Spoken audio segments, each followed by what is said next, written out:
Olá, graça e paz, aqui quem fala é Pastor Rui. Curta esse vídeo, se inscreva no canal, essa coisa toda. Eu queria hoje falar com vocês sobre o modo correto de ler a patrística. Existem dois extremos. O primeiro extremo é você desprezar a patrística, você achar que ela não é importante.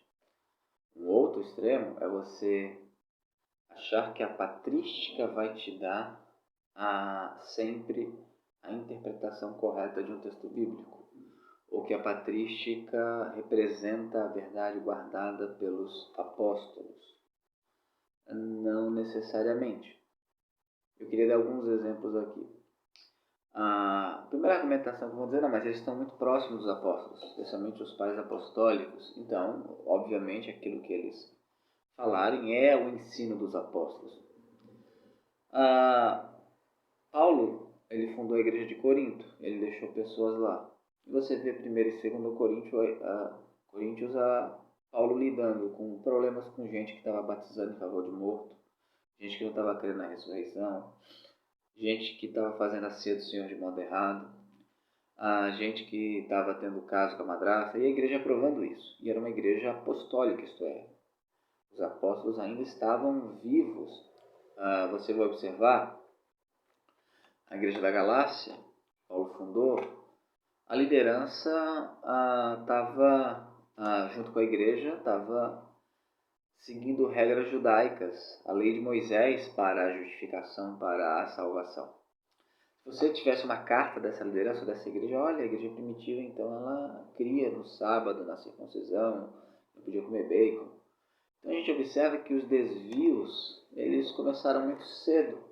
Lá em Atos 20, Atos capítulo 20, versículo 29, a gente vai ver que Paulo já disse que isso aconteceria. O que não significa que estava tudo perdido, mas sim que você não pode achar que porque um escrito é antigo, ele representa o ensino dos apóstolos.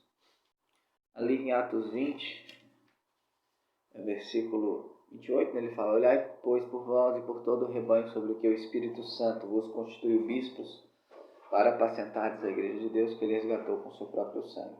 Porque eu sei isto que, depois da minha partida, entrarão no meio de vós lobos cruéis que não pouparão o rebanho, e que dentre vós mesmos se levantarão homens que falarão coisas perversas, para atrair os discípulos após si. A gente vê que haveria degeneração, haveria corrupção, como tem havido. Então você tem que tomar muito cuidado. O escrito é antigo, então ele representa fielmente o ensino apostólico. Vou dar aqui um exemplo. Eu tenho aqui a Diraquê, bem antiga. É um dos meus documentos da patrística favoritos, junto com o 1 Clemente, que é maravilhoso. Olha o que ele diz: mas antes do batismo, o que batiza e o que é batizado, e se outros puderem, observe um jejum, ao que é batizado deverá impor um jejum de 1 ou 2 dias. Aí eu pergunto em Atos capítulo 2. Você vê jejum de 1 ou 2 dias lá com uns 3.000. Ou em Atos 8, com um eunuco, ou o pessoal de Samaria. O mesmo Cornélio. Você vê algum batismo, algum jejum de 2, 3 dias ao candidato? Não é um ensino apostólico, mas é um ensino muito antigo. Muito antigo. Então, como é que você vai lidar com a patrística? Entender uma coisa. Primeiro, a Diraquê, por exemplo, é um documento antigo. Ela não representa o pensamento de todas as igrejas locais. Por quê? Porque no Testamento a gente não lida com uma sede mundial da igreja cristã. Você tem igrejas locais.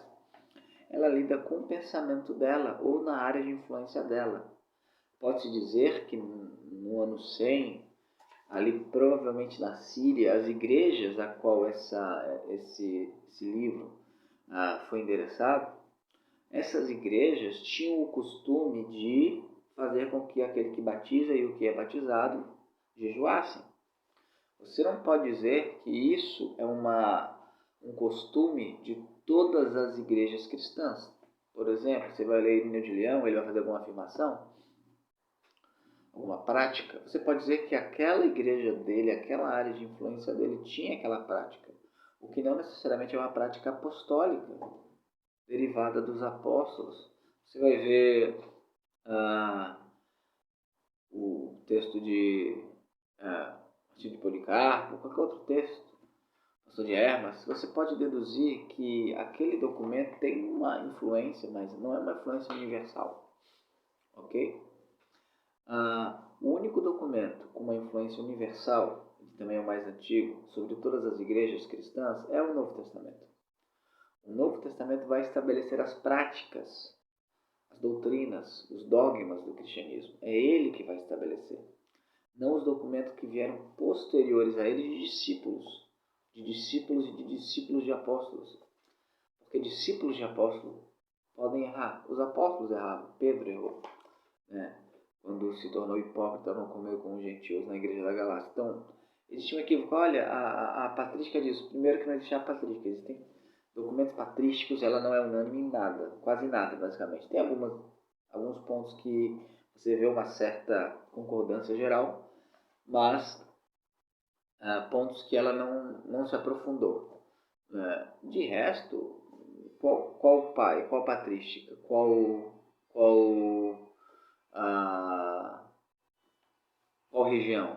Então a gente tem que ficar onde? Na palavra de Deus, no Novo Testamento, na Bíblia Sagrada. Ela que vai determinar se o ensinamento é correto ou não é correto. A patrística, a gente não sabe o que a Bíblia diz, a gente sabe o que a igreja, como a igreja interpretava a Bíblia naquela época. É dessa maneira, a patrística vai te informar como tal texto era interpretado nesta época. Não vai dizer se essa interpretação é correta ou não. Você tem a inteligência dada por Deus, o Espírito Santo, para ir no texto e verificar se aquilo de fato é correto ou não. Então fica essa dica para vocês, Deus abençoe vocês.